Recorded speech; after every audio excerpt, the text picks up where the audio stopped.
Hey, good morning. Welcome to another great episode of Get in the Flow. We are super excited to be here today, and we're kicking your assets in gear. Today, we're actually meeting with Jackilyn Arteaga, and she is the owner of Ann's Bath and Beauty Boutique. And man, I tell you what, guys, you're gonna love Jackilyn. She's a little fireball, man. You watch her around social media. Oh yeah. Doc, she's running. Man. Oh, This yeah. girl, she's got some stuff going on. And so we're so excited to have her. And from what I understand, she really is like a little fireball. She is. She is. That's what I understand. Yeah. Oh yeah. I believe it. I believe it. So let me give Jackilyn a quick intro real quick. So Ann's Bath and Beauty, they make all natural bath products and sewn items. They specialize in chemical-free cold processed soap and goat's milk soap. And that's a really big popular thing right now. Heck yeah. A lot of people are getting tired of all the chemicals in all of their bath and beauty products. Stuff like that. Yeah. And so this is Jackilyn's filling a really important need. So I'm excited to hear more about that. Same. You know, they come in 4-ounce jars. And so we're just going to give it up for Jackilyn. And we're so glad to have you on the show. Thank you so much for joining us this morning. Thank you for having me. I'm so excited. Oh, you're welcome. Yes, we are honored to have you. So we always like to start off just getting a quick intro on your end. How did you get started? What kind of are you doing in a nutshell? So it's always funny how I got started because it's all my mom's fault, I say. Whenever she complains about how I'm so busy, I'm like, well, you started this, because I was someone who was spending, we're going to say a lot of money at Lush, Bath and Body Works and all that. And my mom looked at me because I'm a set girl. So when one thing goes out, I have to go replace it. Or if I can't replace that scent because it's no longer in season, I buy a whole new scent set. Okay. And she's just like, you could make this yourself, more friendly for your body, chemical free, and cheaper too, because they jack those prices up. Yes. And so I was just like, no, you're lying, whatever. And then I was like, I wonder if I could do it. So I got with her, and our first soap we ever made was a coffee soap.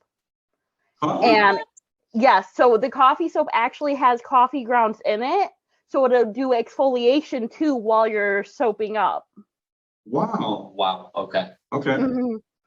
And so it just kind of snowballed from there because her coworkers found out that we were doing this. So they wanted samples.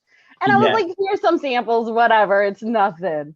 And then they wanted to place purchases because they liked it. And then I don't remember who it was. I wish I remembered, but I don't. Someone suggested that we start going into craft shows. And then from there, it just snowballed. Awesome. In a good so way. Whenever she complains, I'm just like, well, this is your fault. So it's fine. Does she work with you? Yeah. I was blessed with an accountant for a mother. So I always tell everyone, I was like, they knew to pair me with her because they knew I was going to need her help because I'm not when it's tax season, I'm like, but do we really have to file? Do we this is a paperwork thing. Yeah. I love that. Holy cow. That's awesome. Okay, so it's definitely a story of your mom nudging you into it a little bit, and then it just going after, obviously a lot of hard work though, right? Yes. How long have you been in business? So I always say as of right now, I say 5 to 7 years because COVID was weird. Yeah. Because my main thing was always craft shows. So I went from doing craft shows every week to, people need masks. I can sew those. Wow. I can make masks, I guess. So we stopped with the soap. I got on social media. I was like, well, I got to see how all these other people are generating sales with social media.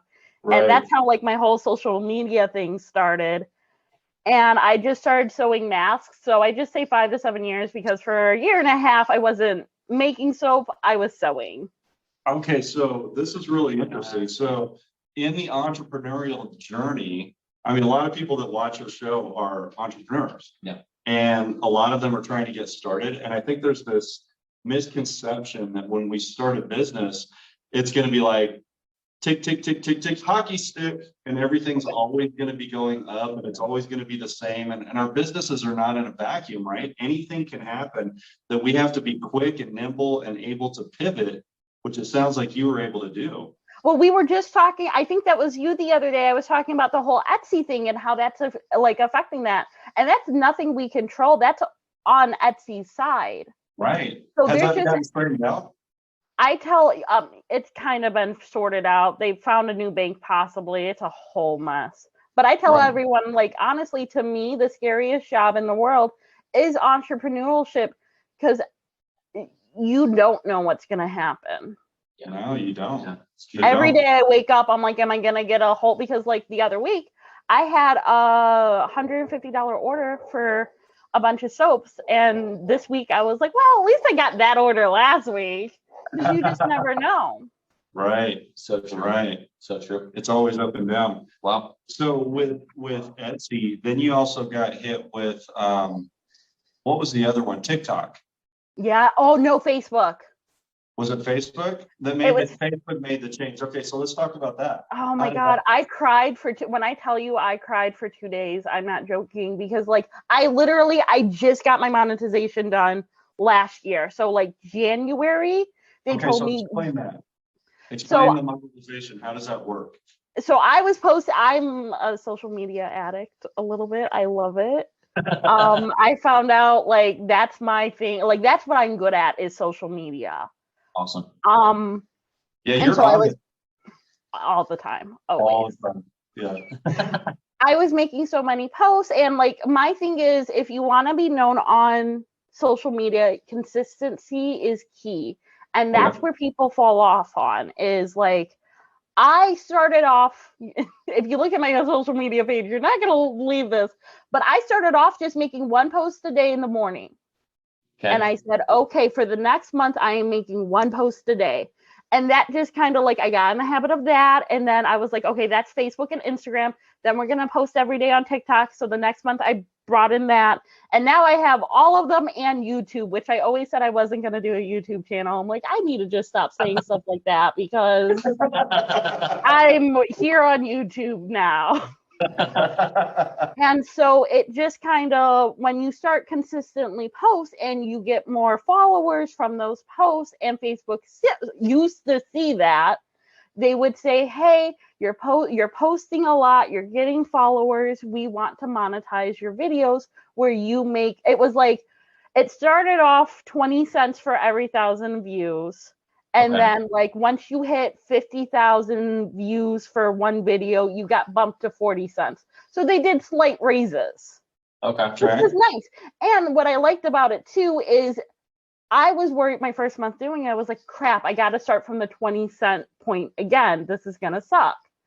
Not only did I not have to start at the 20-cent point again, my views from the following, if someone like it's March, let's say you right now were viewing, the program was still there and you were viewing a January post that was monetized by me, I still made money off that post.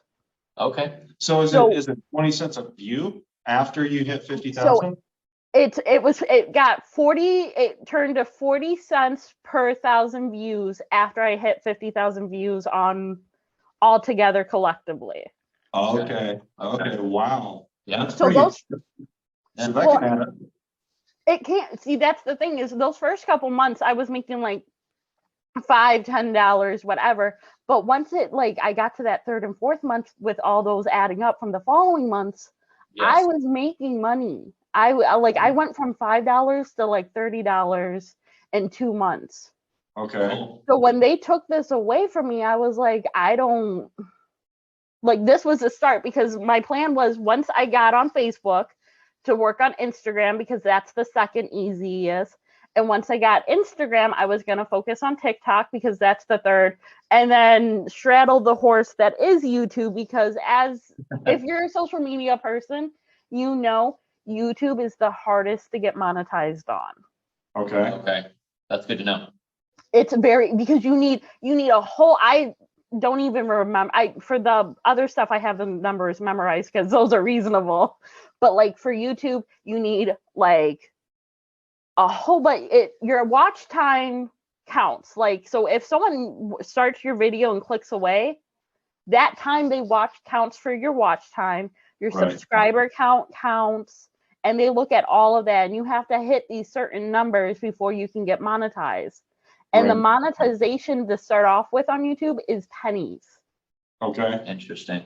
So like, I was just like, okay, I'm going to get my Facebook done, and I got it done. I'm going to get my Instagram done, and then TikTok, and then we're going to push all those viewers to YouTube and work on that. Okay. And then Facebook took away my program, and I cried for 2 days. Wow. Oh my Now, goodness. Wow. so it's gone now. It's It's just- so the only good thing is they have their ad program too, which I got approved for before they took away my bonus program. So I was doing the ad program and the bonus program on Facebook. That's why I was like, okay, now we focus on Instagram. They took away the real bonus program now because of the whole TikTok thing. I have a whole theory on it. It's whatever. I was crying for 2 days obsessing, and I went down a weird rabbit hole. I was like, I have a whole theory on this now, but it's whatever. So now do you find that your social media drives traffic to your Etsy store and things like that? Yes, it does. Okay. So you're getting monetization from social media, from all these different platforms, and from the sales of your product. Yep.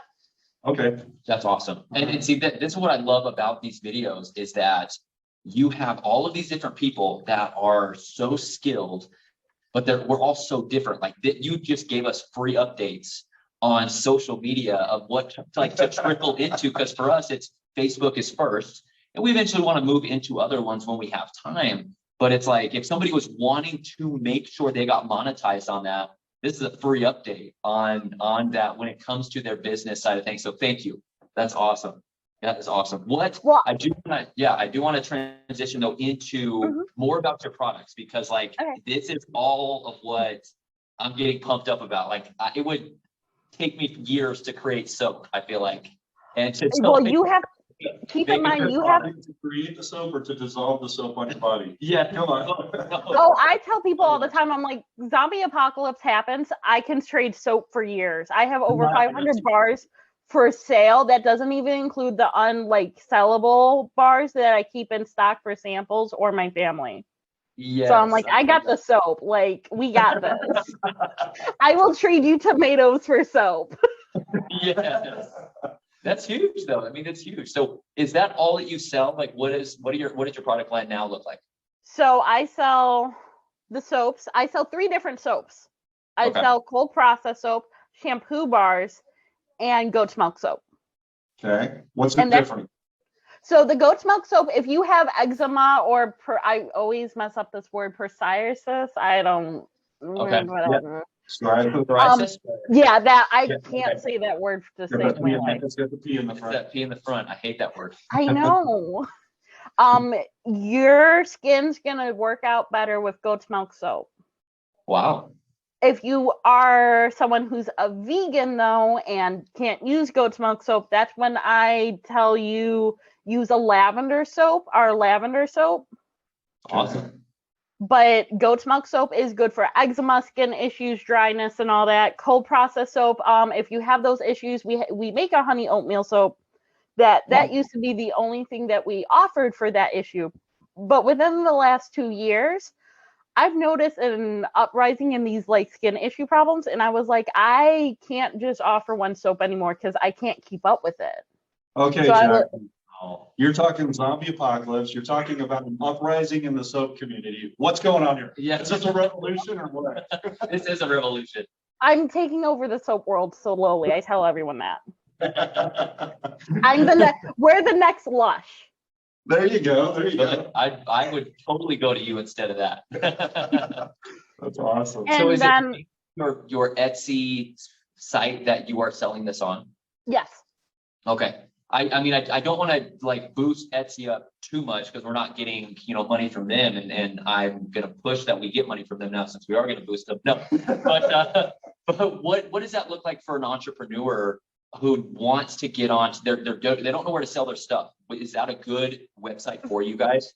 It's what I've always used. I Okay. get sales, but also my price points. Like if you look at other people's price points versus mine, I'm very inexpensive because one of the things I do with my line is I believe that everyone should have a self-care day if they can.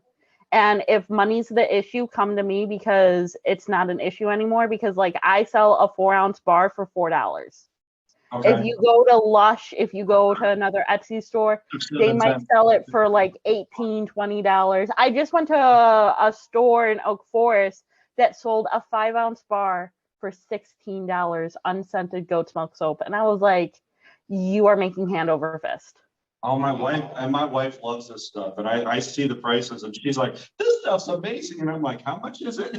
But that's why, because I grew up in Lansing. It's not like a horrible place, but like we're not the Richie Ritz. So Yeah. I've always kept in mind like everyone should be able to afford a self-care day once a month.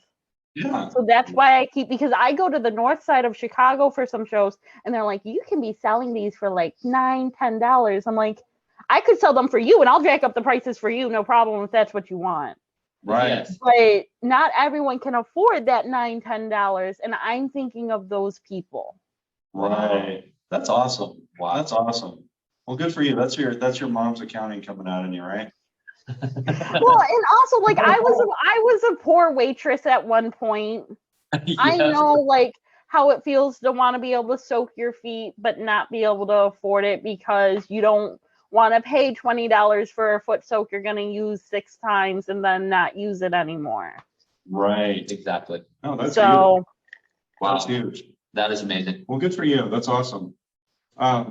I know. I think we're kind of drawn into a close a little bit. We're getting close. Yeah, we're getting close. we got a few minutes. Okay. Yeah. So I think a big question as we kind of get towards the end is we always like to get into what, besides your mom, what other inspirational like people or books or other things have you used that our viewers could also use to push them? So I always tell people I come from a crafty line of women because like my aunt is always doing some DIY project to her house. My other aunt, I sell her cups and tumblers at my shows because she makes cups and tumblers. She used to make jewelry until her hands couldn't handle it anymore. I have knit. My grandmother used to knit. So like I just come from a very crafty line of people, but also social media trends help. Yeah. Okay. I seen stuff on TikTok where I was like, I wonder like there was I forgot. It was a couple years ago there was a song that was popular on TikTok that I like inspired me to make a soap so I could use it during the song, and I was just like, okay, whatever. So like just following the trends, looking at like other people and being like, how can I do this but better? Because that's essentially what I did with like the products I used to. Yeah. Is look at their products and say like, okay, but how can I do this without chemical? Right. Awesome. Now, are you doing this full time now? Is this your full time job? Yes, I am looking for something part time because it is a little like hard to do this. But as of right now, this is like it full time, and like not next week, but in 2 weeks, I'm gonna be traveling to Gray's Lake for 2 days. Wow. For a craft show. Okay. Awesome. Okay. So like we're starting to travel around and all that too. Wow. Holy That's awesome. cow. So yeah, that can add up quick. Quick. I can add up real quick. Well, this has been awesome. Yeah. And we're so glad that you took some time this morning just to share about your business, share about your story. Yes. Dude, you're a riot. I would love to hang out with you. I mean, we were talking before the show about, going to the bar and hanging out and stuff and getting the margaritas and stuff. And that would be so much fun. It would. It would just be a blast.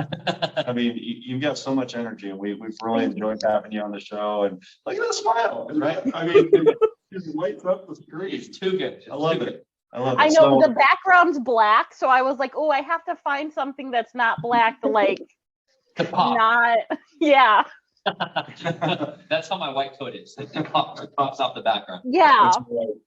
Well, thank you so much for joining us. This has been a fantastic episode of Get in the Flow. We are kicking your assets in gear. And until next time, stay in the flow. Awesome. Stay in the flow, guys. Thanks, Jackilyn.